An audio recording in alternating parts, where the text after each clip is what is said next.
ایک بہت بڑے محدث امام بربہاری رحمہ اللہ، ان کی ایک مایہ ناز کتاب ہے عقیدے کے موضوع پر، جس کا نام ہے شرح اعتقاد اہل السنہ۔ اس میں ایک عبارت ہے چھوٹی سی، وہیں سے بات شروع کرتے ہیں۔ لا يتم ایمان عبد الا على قنطرة التسلیم۔ کسی بندے کا ایمان اس وقت تک مکمل نہیں ہو سکتا جب تک وہ تسلیم کے قنطرہ پر نہ آ جائے، جس کا معنی یہ ہے کہ جب تک اللہ تعالیٰ کی وحی کو تسلیم کرنے کا مادہ اس کے اندر پیدا نہ ہو، اللہ تعالیٰ کی وحی کو تسلیم کرنے کی خوبی اس کے اندر پیدا نہ ہو، اس وقت تک اس کا ایمان مکمل نہیں ہو سکتا۔ یعنی اللہ تعالیٰ کے فرمان کو سن کر، اللہ تعالیٰ کے رسول کے فرمان کو سن کر اپنی ساری خواہشات کو، اپنی عقل کو، اپنے خاندان والوں کی خواہشات کو، بیوی بچوں کی خواہشات کو، قوم اور برادری کے نظام کو، سب کو پس پش ڈال دے اور اللہ اس کے رسول کے فرمان کو تسلیم کر لے، کسی تاخیر کے بغیر، کسی تعطل کے بغیر، کسی رکاوٹ کے بغیر فوری قبول کر لے اور فوری تسلیم کر لے۔ ما كان لمؤمن ولا مؤمنة اذا قضى الله ورسوله امرا ان يكون لهم الخيرة من امرهم۔ کسی مومن مرد یا کسی مومن عورت کے لائق ہی نہیں کہ اللہ اور اس کے رسول کا امر آ جائے، فرمان آ جائے، اور وہ اس فرمان کو سن کر اپنے اختیار یا اپنی خواہش کو پیش کر، جو اس کی خواہش ہے، جو اس کا اختیار ہے، جو اس کی پسند اور ناپسند ہے، وہ سب اللہ اور اس کے رسول کے فرمان کو سن کر ختم ہو جائے، فوری ختم کر دے، کسی تأمل کے بغیر۔ یہ ایک مومن کے ایمان کی شان ہے۔ ہمہ وقت وہ مستعد رہے، آمادہ رہے اللہ اور اس کے رسول کے فرمان کو، اللہ تعالیٰ کی وحی کو تسلیم کرنے پر۔ یہ نہ دیکھے کہ عامت الناس کیا کر رہے ہیں، قوم برادری کس طرف جا رہی، بیوی بچوں کی خواہشات کیا ہیں، سب کچھ سن کے ختم۔ تسلیم کا جذبہ ہو، تسلیم کا مادہ ہو، جیسے بھی حالات ہوں، جیسی بھی صورتحال ہو، بس اللہ اور اس کے رسول کے فرمان کو سن کر تسلیم کر لے اور باقی ہر چیز کو چھوڑ دے۔ یہ قنطرہ تسلیم ہے۔ جب تک وہ قنطرہ تسلیم پر فائز نہیں ہو جاتا، اس وقت تک اس کا ایمان مکمل نہیں ہو سکتا اور اللہ کے ہاں قابل قبول نہیں ہو سکتا۔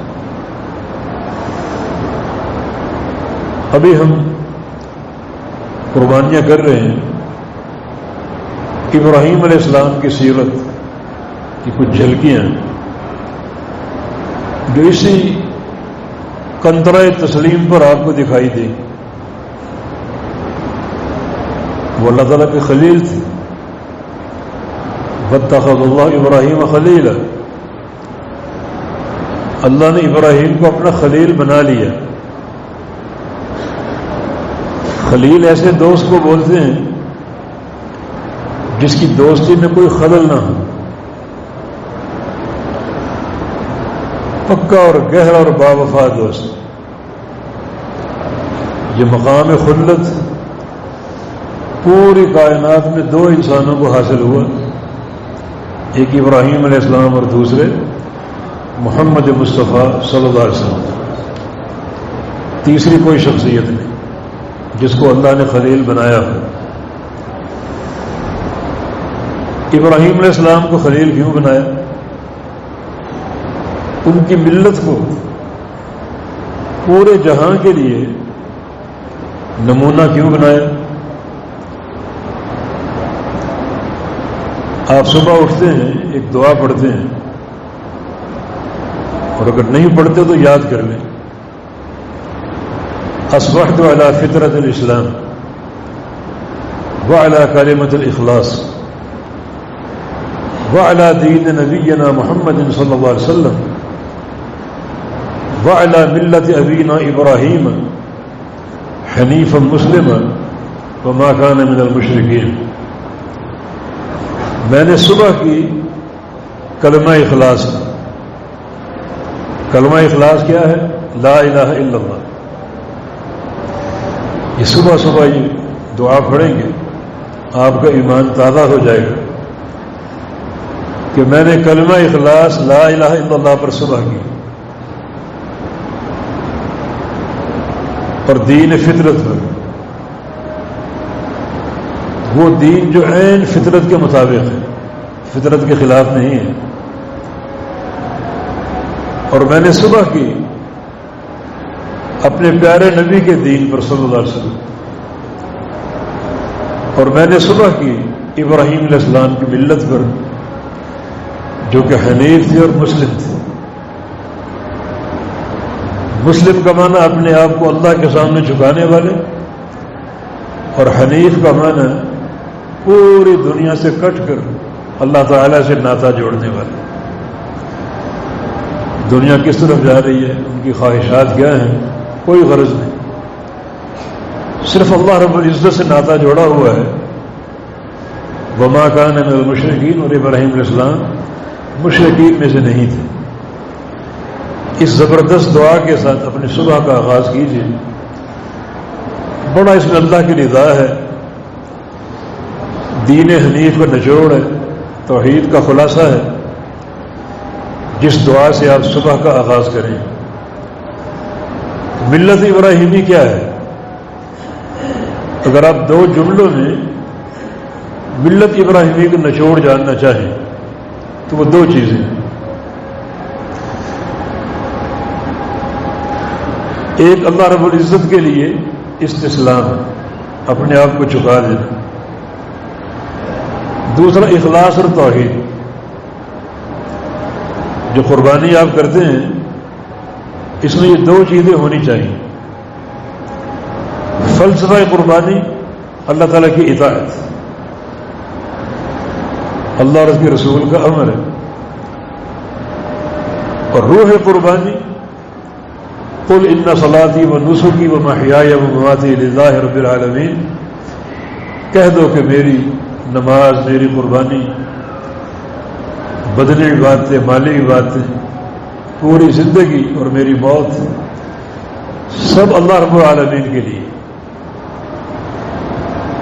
یہ نچوڑ ہے ملت ابراہیمی کا. اذ قال الرب اسلم قال اسلمت لرب العالمین.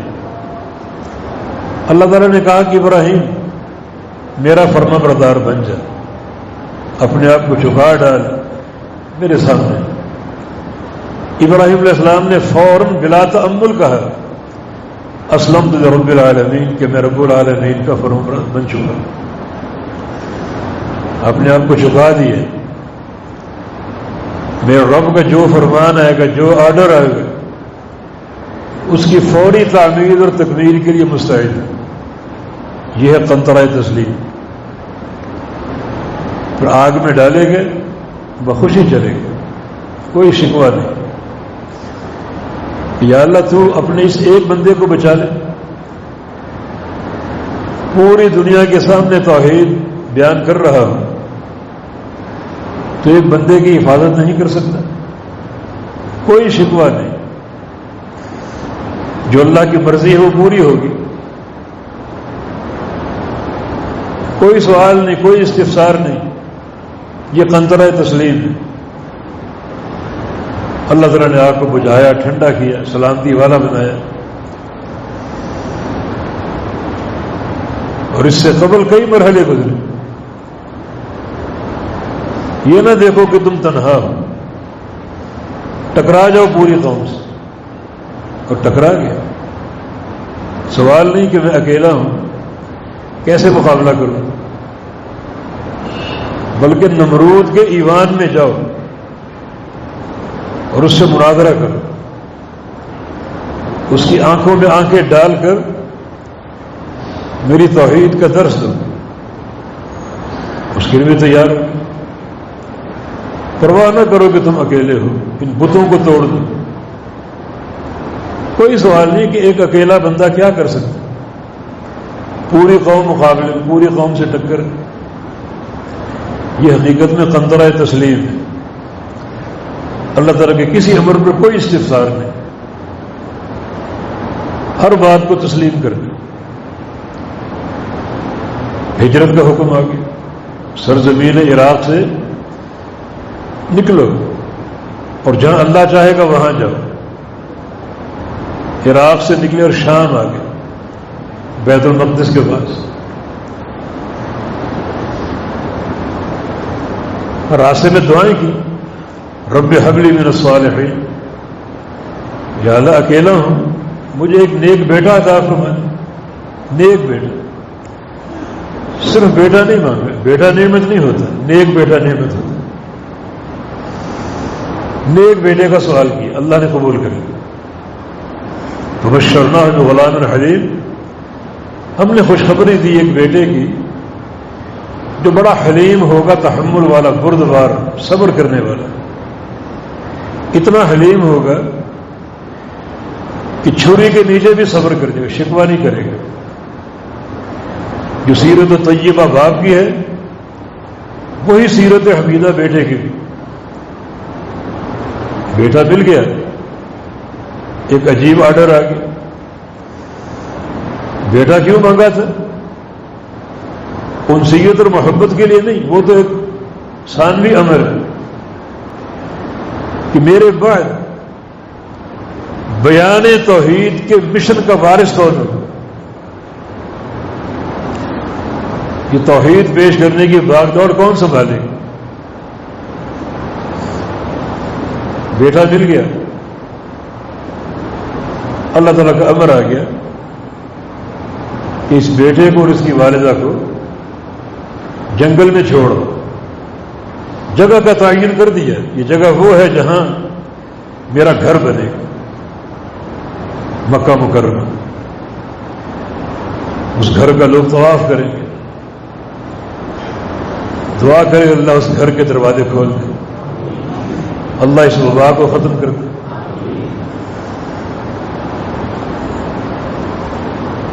چھوڑ کر آ کے کوئی استفسار نہیں. یہ قنطرہ تسلیم. یہاں نہ کوئی مونس ہے، نہ کوئی غمخوار ہے، نہ کوئی حال احوال پوچھنے والا ہے. اکیلا اللہ کا امر. بیوی بھی نیک تھی، پوچھا کہ کیا کر رہے ہیں، ہمیں کہاں چھوڑے جا رہے ہیں. پلٹ کر نہیں دیکھا کہیں شفقت اور محبت غالب نہ آ جائے. اشارہ کر دیا آسمان کی طرف، اس رب کا امر، رب کے حوالے. بیوی نے کہا کہ رب ہمیں ضائع نہیں کرے گا، کوئی استفسار نہیں. یہ حقیقت میں قنطرہ تسلیم ہے. بندے میں استعداد ہو اللہ اور اس کے رسول کے ہر امر کو تسلیم کرنے کی. قرآن پڑھتے جائیں، جو امر آپ کے سامنے ہے قبول کر لو. حدیثیں پڑھتے جائیں، جو حدیث آپ کے سامنے ہے قبول کر لو، اس نیت اور اس جذبے کے ساتھ.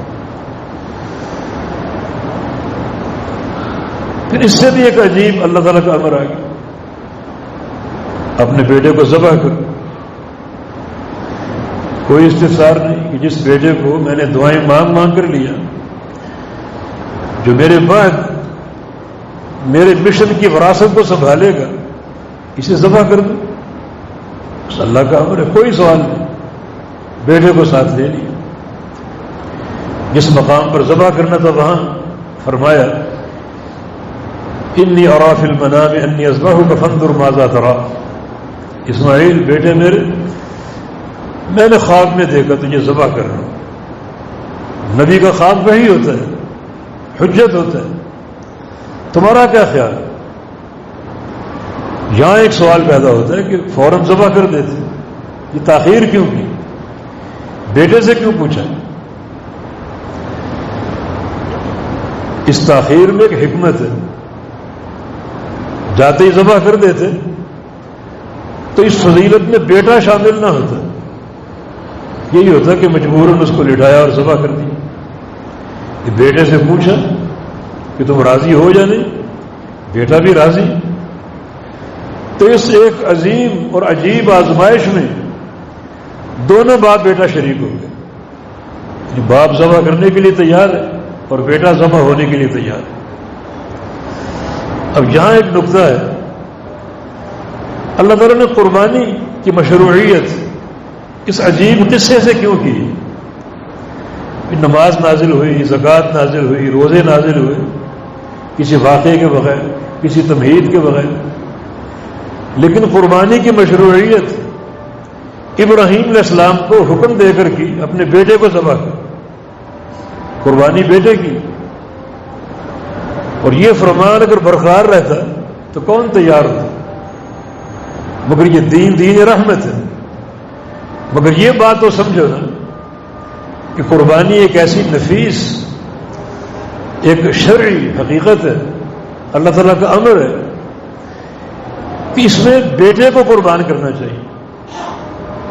مگر اللہ نے بیٹے کی قربانی اٹھا لی تو پھر جو جانور آپ خریدیں، کوئی دمبا ہو، بکرا ہو، اونٹ ہو، گائے بیل ہو، نفیس سے نفیس، اعلیٰ سے اعلیٰ، اپنی حیثیت کے مطابق اس فریضے کو ٹالنے کی کوشش نہیں کرنی.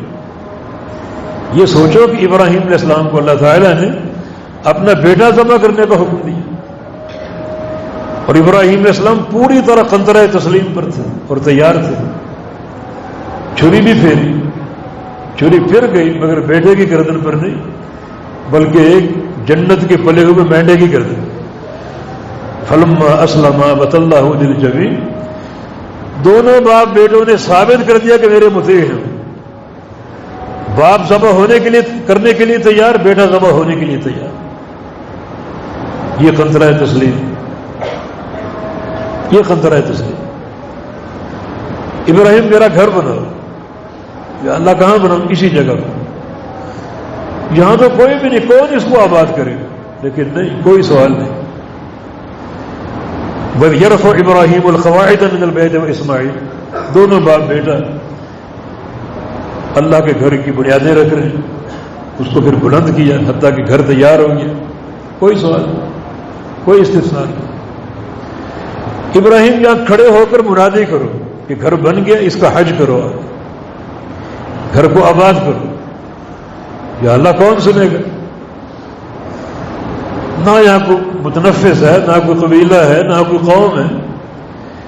میل ہاں میل کے فاصلے پر بنو جرہم کا قبیلہ ہے، ان تک آواز نہیں پہنچے گی. فرمایا تم منادی کر دو، وَأَذِّنْ فِي النَّاسِ بِالْحَجِّ يَأْتُوكَ رِجَالًا وَعَلَىٰ كُلِّ ضَامِرٍ يَأْتِينَ مِنْ كُلِّ فَجٍّ عَمِيقٍ. تم منادی کر دو. تم کوئی پہاڑ کی چوٹی پہ چڑھ گئے، اعلان کر دیا کہ لوگوں اللہ کا گھر بن چکا، آؤ اس کا حج کرو. فرمایا کہ آواز میں پہنچاؤں گا، گو سننے والا کوئی نہیں. آواز اللہ پہنچاتا ہے، آواز میں تاثیر اللہ پیدا کرتا ہے. یہ معاملہ اپنے ہاتھوں میں مت لو. چلا میڈیا ہو، پریس ہو، فوٹوگرافی ہو تاکہ دنیا کے کونے کونے میں پہنچ جائے. نہیں، اخلاص اگر ہوگا تو گھر کی چار دیواری کے سب سے چھوٹے کمرے میں آپ بیٹھ کے اللہ کے دین کی آواز نکالیں گے، اللہ پہنچا دیں گے۔ اللہ تعالیٰ کا نظام ہے، ہم پہنچائیں گے اور پہنچا دیں۔ ایسا پہنچایا کہ صرف یہ آواز کانوں تک نہیں پہنچی بلکہ دلوں میں پیوست ہو گئی۔ افریقہ چلے جائیں، دور دراز علاقوں میں کوئی غریب سے غریب انسان ہو جس کی سینے کی ہڈیاں اور پسلیاں نظر آتی، پوچھو اس سے کیا خواہش ہے، اس اللہ اپنا گھر دکھا دے۔ یہ آواز پیوست ہو گئی دلوں میں۔ ابراہیم علیہ السلام کی منادی، اس کے پیچھے کردار کیا ہے؟ یہ معاملہ تو معمولی نہیں۔ اب یہ قیامت تک اربوں کھربوں قربانیاں ہوں گی، ثواب آپ کو ملے گا، اور کس کو ملے گا؟ ابراہیم علیہ السلام کو، اسماعیل علیہ السلام۔ یہ گھر میں اربوں کھربوں لوگ قیامت تک طواف کریں گے، ثواب کس کو ملے گا؟ طواف کرنے والوں کو بھی، ابراہیم علیہ السلام کو۔ معمولی بات نہیں، مگر اس کے پیچھے کردار کیا ہے؟ کردار کنترہ تسلیم۔ اپنے اندر یہ خوبی پیدا کرو، یعنی قربانی آپ کر رہے ہیں تو ایک چیز طے کرو کہ ہم نے ملت ابراہیمی کی پیروی کرنی، اور اس پیروی کا نچوڑ یہ ہے اللہ اور اس کے رسول ہر امر پر تسلیم تسلیم تسلیم، وَيُسَلِّمُوا تسلیم، تسلیم کر لیں، کوئی شک نہ ہو، کوئی خلجان نہ ہو، کوئی تردد نہ ہو، کوئی تأمل نہ ہو، کوئی تاخیر نہ ہو۔ دنیا کس طرف جا رہی ہے مت دیکھو، قوم برادری کیا کہتی مت دیکھو، بس تسلیم۔ یہ تسلیم کی قوت جو ہے یہ ایک بنیاد ہے ایک انسان کی رفعت کی۔ ابراہیم خلیل اللہ بنے اور ایسے عمل وہ جاری کر گئے جو قیامت تک ہوں گے، اور وہ سارا اجر ان کو ملے گا، کیا ان کا درجہ اور کیا ان کا مقام ہو۔ مگر اس کی اساس کیا ہے؟ وہی قنطرہ تسلیم۔ اس قنطرہ تسلیم پر جو اللہ کو راضی کر لو، جیسے اللہ تعالیٰ ابراہیم علیہ السلام سے راضی ہوا اور یہ سارے درجات ان کو عطا فرما دیے۔ یاد رکھو قیامت کے دن ہمیں دو قنطروں کا سامنا ہے۔ قنطرہ کا معنی پل، دو قنطروں کا سامنا، ایک پل صراط ہے، وہاں ثبات چاہیے، قدموں کو ثبات، اللہ کی توفیق کے بغیر ممکن نہیں۔ ان لوگوں کے لیے یہ ثبات بڑا آسان ہوگا جو آج قنطرہ تسلیم پر، جن کا عقیدہ، جن کا منہج، جن کا اخلاق، جن کی عادت و اطوار قنطرہ تسلیم پر۔ اللہ تعالیٰ جان جائے کہ یہ میرا بندہ قنطرہ تسلیم پر ہے، ہر فرمان کو تسلیم کرنے پر مستعد ہے، کوئی اعتراض نہیں، کوئی انکار نہیں، کوئی تردد اور تعمل نہیں۔ ایسا ایمان پیدا کرو تاکہ وہ قنطرہ تسلیم بڑی کٹھن وہ منزل جس ملک کو عبور کرنا، جہنم پر نصب ہے، جہنم کی پشت پر، کتنی بڑی جہنم ہے اتنا ہی بڑا پل ہے۔ پل نہ سمجھو، ایک ریزر سمجھو، ریزر کو تان دیے اس سے بھی تیز۔ وہاں تیزی چاہیے، وہاں قدم جمنے چاہیے، پھسلن ہوگی، اندھیرا ہوگا۔ آج رب تعالیٰ کو راضی کر لو، اسی قنطرہ تسلیم پر فائز ہوگا۔ اپنے اندر ایک چیز ٹھان لو، جو اللہ کا فرمان میرے کان میں ٹکرائے، جو پیارے پیغمبر کی حدیث دیکھوں اسے فوراً مانتا جاؤں، قبول کرتا جاؤں۔ یہ خصلت اللہ کی رضا کا باعث۔ اللہ تعالیٰ بندوں کے اعمال کو ضائع نہیں کرتا، اور یہ مواقع ہیں اجر کے۔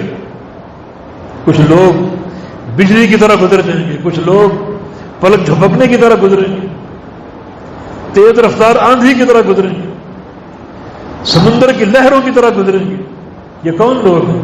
یہ وہی لوگ ہیں جن کا کردار اور منہج اور عقیدہ اسی تسلیم پر قائم اور فائز ہے۔ پھر ایک قنطرہ اور ہے، یہ دوسرا پل یا پل صراط ہی پر قائم ہوگا یہ پل صراط کو عبور کرنے کے بعد قائم ہوگا. یہاں ظالم اور مظلوم میں انصاف قائم ہوگا. کسی کو تھپڑ مار دیا, کسی کو گالی دے دی, کسی کی غیبت کر دی, سب ظلم نہیں. اللہ تعالیٰ اس عمل کو ضائع نہیں کرے گا. یہ عمل سامنے آئے گا. تھپڑ مارنے والا بھی آئے گا, جس کو مارا گیا وہ بھی آئے گا. پھر اللہ کے عدل و انصاف کا رواج ہوگا. صحابہ نے پوچھا, ابھی آپ نے فرمایا تھا کہ وہ خالی ہاتھ جائیں گے, تو پھر یہ انصاف کیسے ہوگا؟ فرمایا کہ یہ انصاف درہم و دینار سے نہیں ہوگا, روپے پیسے سے نہیں ہوگا. یہ انصاف نیکیوں اور گناہوں کی تقسیم کے ساتھ ہوگا. میدان محشر کی کرنسی جو ہے وہ درہم و دینار نہیں. میدان محشر کی کرنسی اعمال ہے. ظالم کی نیکیاں لی جائیں گی, مظلوم کو دی جائیں گی. مظلوم کے گناہ لیے جائیں گے, ظالم کو دیے جائیں گے. لیکن اللہ کے بندو, آج اگر ہم صحیح معنی میں قنطرہ تسلیم پر فائز ہو جائیں, ابراہیم علیہ السلام کے اسوہ کو زندہ کریں, کتاب و سنت کی تعلیمات کو اپنائیں. اگر ہم نے کوئی مظالم ڈھائے بھی ہیں, کوئی ظلم کیا بھی ہے, تو آج کے قنطرہ تسلیم کی برکت سے اللہ تعالی ہمارے یہ سارے حقوق اپنے ذمہ لے لے گا. اب میں اس کا ذمہ دار ہوں. ذمہ کیسے لے گا؟ اللہ مظلوم کو دے دے کر راضی کرے گا. ایک حدیث میں آتا ہے, ظالم بھی کھڑا ہے, مظلوم بھی کھڑا ہے, سامنے جنت ہے اور جنت کی نعمتیں بلند ہو رہی ہیں. یہ جنت کے محلات, جنت کے باغات, پھلوں سے لدے پھدے بلند ہو رہے ہیں, اونچے ہو رہے ہیں. مظلوم کی نظر پڑ جاتی ہے کہ اللہ یہ کیا چیز ہے, یہ محلات اور یہ نعمتیں کیا چیز. میرے بندہ یہ تیرے لیے, تو سب لے لے. حیران, میں لے لوں میرے لیے؟ ہاں لے لے, ایک شرط پر کہ اس بندے کو معاف کر. جو تیرے سامنے کھڑا ہے ظالم بن کر, اس نے دنیا میں ظلم ڈھائے, مگر میں نے اس کے مظالم اپنے ذمہ لے لی. اس وقت تک تجھے دیتا رہوں گا جب تک تو خوش نہ ہو جائے, راضی نہ ہو. راضی ہو کر اس کو معاف نہ کر. تو اس کی اساس کیا ہے؟ اپنے اندر یہ جوہر پیدا کرو, اپنے آپ کو قنطرہ تسلیم پر فائز کرو.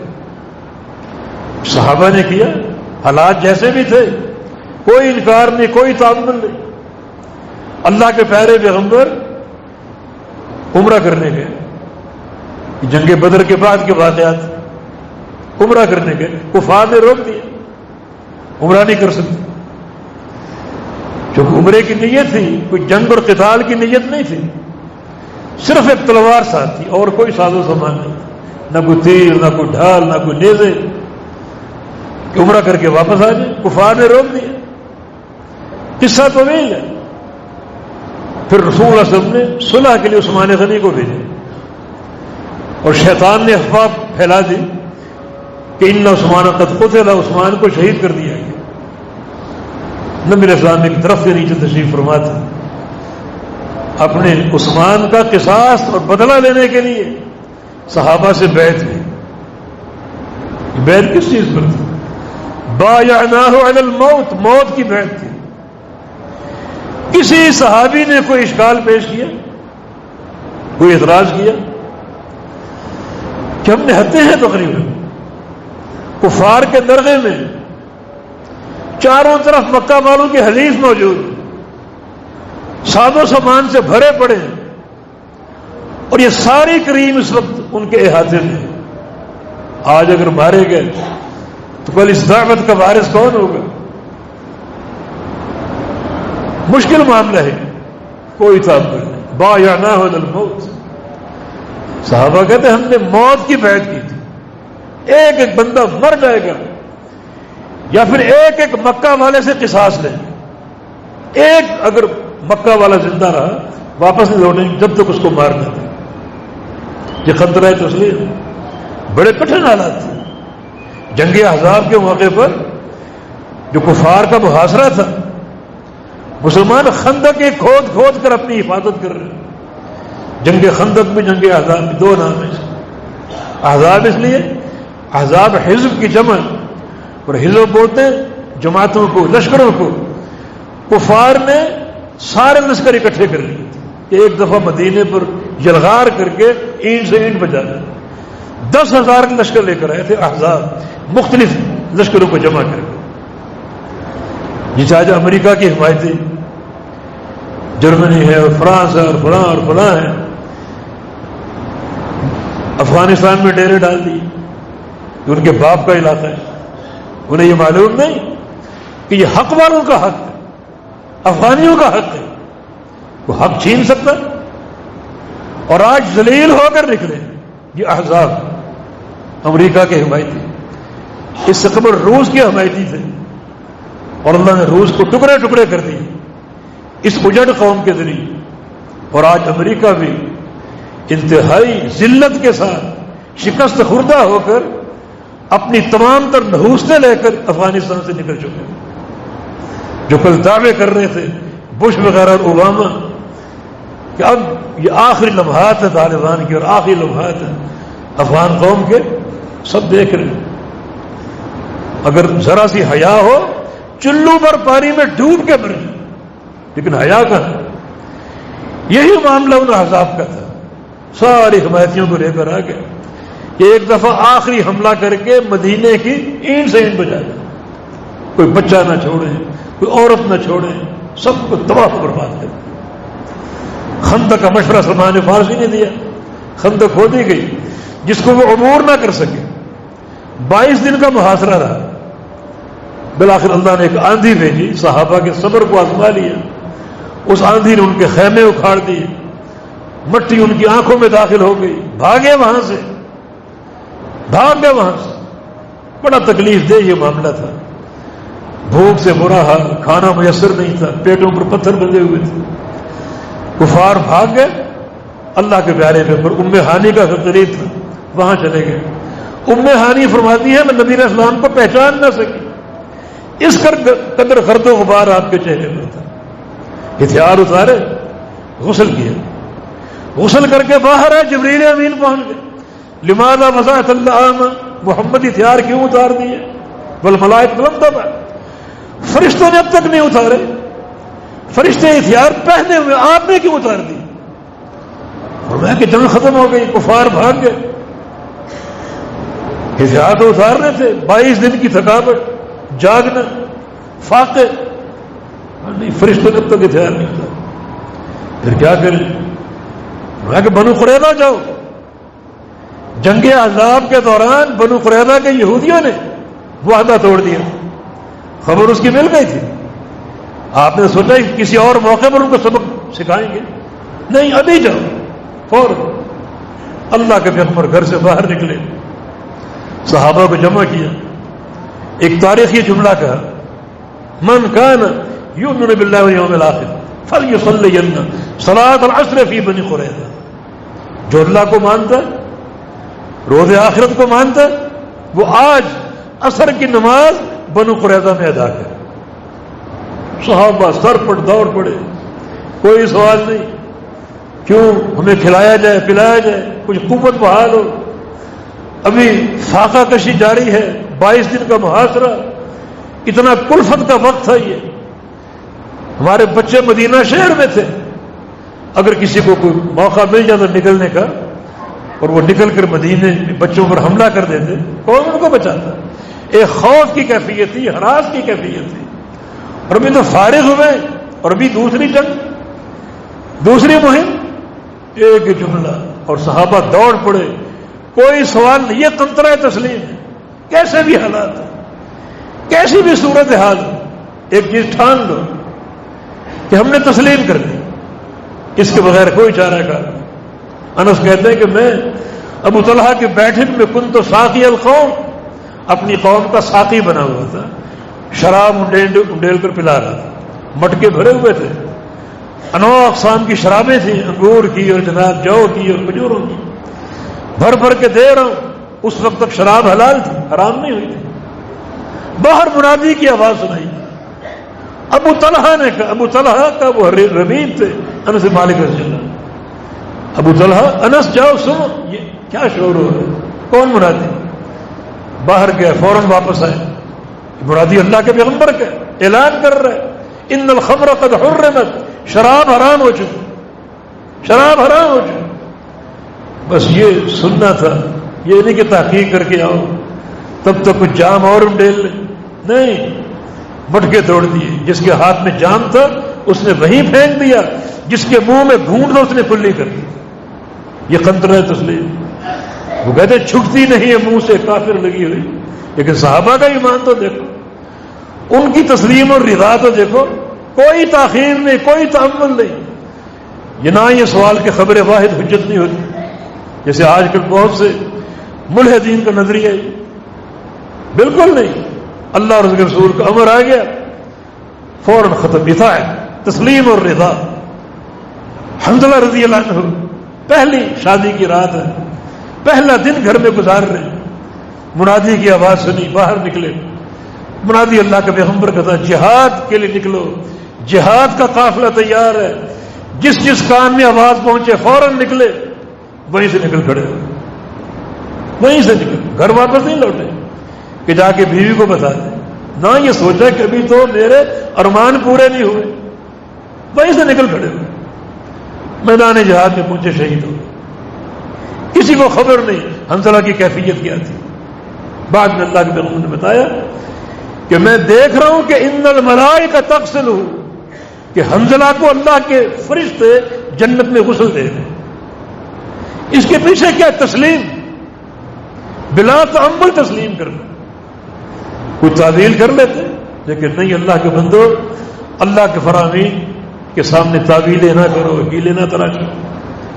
ہیلا باز قومیں برباد ہو جاتی ہیں. بنی اسرائیل کا قصہ آپ کے سامنے ہے. اللہ نے ان کا امتحان لیا، ہفتے کے دن شکار سے روک دی. تو ہفتے کو مچھلیاں بہت آتی، دل دل جاتا ان کا. اب کیا کریں؟ ہیلا آ گیا. 7 برابر میں گڑھے کھود لیے، نالی اس نہر سے نکال دی. ہفتے کے دن نالی کھول دیتے اور پانی گڑھوں میں داخل ہوتا، مچھلیوں سے نہیں. بھری ہوئی مچھلی. ہفتے کو نہیں پکڑتے، اتوار کو پکڑتے. اللہ تعالیٰ کے امر کی تعمیل اس طرح کرتے. یہ حیلہ ہے. یہ ایک ایسی تعمیل جو اللہ کو پسند نہیں. ایک بندہ اللہ کے امر کو نہیں مانتا، یہ عمل نہیں کر پاتا، اس کی سستی ہے، وہ قابل معافی. ایک بندہ ماننے کے باوجود اس میں ہیلے تراشے، اس میں تاخیر کے بہانے ڈھونڈے اور انکار کے لیے تعویلیں کرے، وہ زیادہ قابل بغض ہے، قابل نفرت ہے. تبھی تو اللہ تعالیٰ نے فرمایا کہ وَلَقَدْ عَلِمْتُمُ الَّذِينَ اعْتَدَوْا مِنْكُمْ فِي السَّبْتِ فَقُلْنَا لَهُمْ كُونُوا قِرَدَةً خَاسِئِينَ. ہفتے کے تعلق سے ان لوگوں نے زیادتی کی، ہمارے امر کو پامال کیا. پامال نہیں کیا تھا لیکن ہیلا تراشا. ہفتے کو شکار نہیں کیا، شکار اتوار کو کیا، مگر ہفتے کی مچھلیاں اپنے گڑھوں میں محفوظ کر دی. یہ بھی شکار کی ایک شکل تھی. اللہ نے فرمایا کہ تم سارے کے سارے بندر اور سور بن گئے. مسخ کر دیا، انہیں بندر بنا دیا، سور بنا دیا. تو کوئی ایسے تعویل کے اور ہیلے نہ تراشو، ہیلے نہ تراشو. کسی خاتون سے کہا جائے چہرے کا پردہ کرو، اس کا کیا ہیلا ہوتا ہے؟ جی حیا اور شرم تو آنکھوں میں ہوتی ہے. اللہ کے فرمان کو ٹالنے کا انداز ہے، جیسے بنی اسرائیل نے ٹالا. کسی آفیسر سے کوئی رشوت نہ کھاؤ. رشوت نہیں، یہ تو اکرامی ہے، یہ تو ہمارے ایک ذہن کی رسائی ہے. اس مقام پر پہنچ گئے کہ اس مال کے مستحق بن.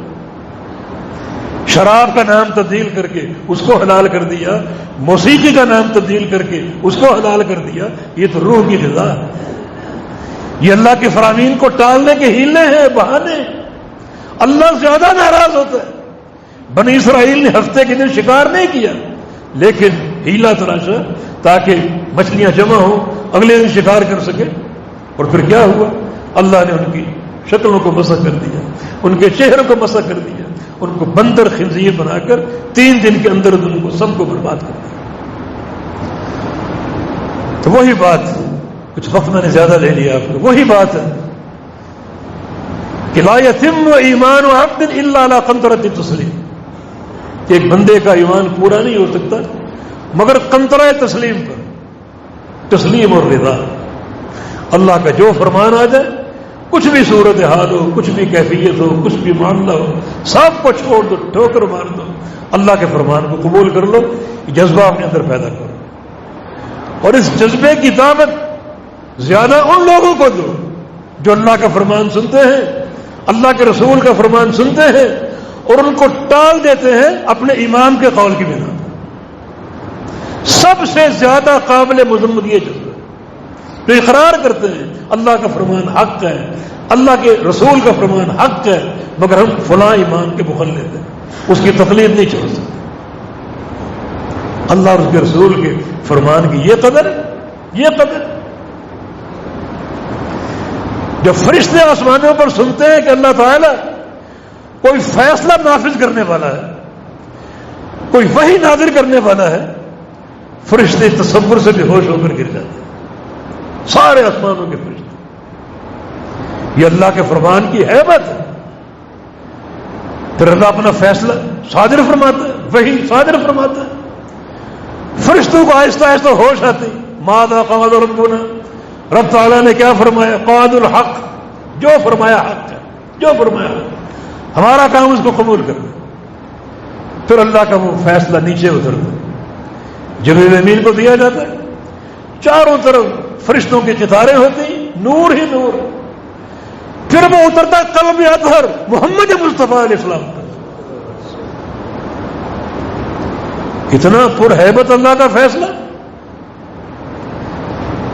فرشتے بے ہوش ہیں، حضرت انسان کہتا ہے کہ یہ فیصلہ حق ہے، مگر میرے امام کا قول یہ نہیں۔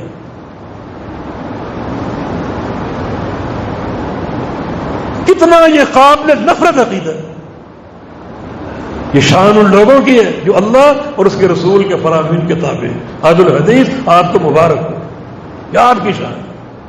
اللہ کا فرمان آ جائے، اللہ کے رسول کا فرمان آ جائے، پھر یہ نہیں دیکھنا کہ قول امام کیا ہے یا قول پیر کیا ہے، بزرگوں نے کیا فرمایا، کچھ نہیں دیکھنا، بس اللہ اور اس کے رسول کا قال اللہ اور قال رسول۔ یہ حقیقت میں قنطرہ تسلیم۔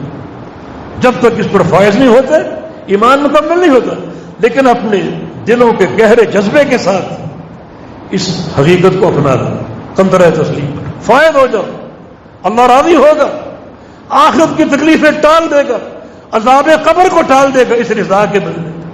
بہت بڑی بات ہے کہ یہ بندہ میرے اور میرے پیارے پیغمبر کے فرمان کے سامنے اپنے آپ کو جھکا رہا ہے، ہمیشہ جھکاتا رہتا ہے، ہمیشہ تسلیم کرتا ہے، ہر فرمان پر راضی۔ اللہ تعالیٰ سے توفیق کی استدعا ہے کہ اللہ رب العزت ہمیں اس حقیقت کا فہم عطا فرما دے اور ہمیں صحیح معنی میں اپنے پیارے پیغمبر کی اتباع کی توفیق دے۔ اللہ تعالیٰ کی وحی، اس کی جو قدر و منزلت ہے، اس کی جو ہیبت ہے، اللہ وہ ہیبت اور وہ قدر و منزلت ہمارے دلوں میں پیوست کر دے اور ہمیں ہمیشہ اس قنطرہ پر قائم اور فائد رکھے تاکہ اللہ کی رضا حاصل کر سکے، اس کی محبت کے مستحق ہو سکے، اس کی رحمت کے خزانے سے بیٹھ سکے۔ واللہ تعالی ولی التوفیق۔ اللہ رب العزت ہمارے گناہوں کو معاف فرما دے، اللہ ہم سے راضی ہو جائے، اللہ تعالیٰ ہمارے عقیدوں کی اصلاح فرما دے، اللہ توحید خالص سے ہمارے باطن کو اور ظاہر کو منور فرما دے، اللہ ہمارے ظاہر و باطن پر اپنے پیارے پیغمبر کی سنت کا رنگ قائم فرما دے، جب تک زندہ ہے دین پر قائم رہے، توحید پر قائم رہے، اور جب موت آئے تو لا الہ الا اللہ پر آئے، اللہ کی توحید پر آئے، اللہ کے رسول کی محبت پر آئے۔ اقول قولی ھذا واستغفر اللہ لی ولکم وآخر دعوانا ان الحمد للہ رب العالمین۔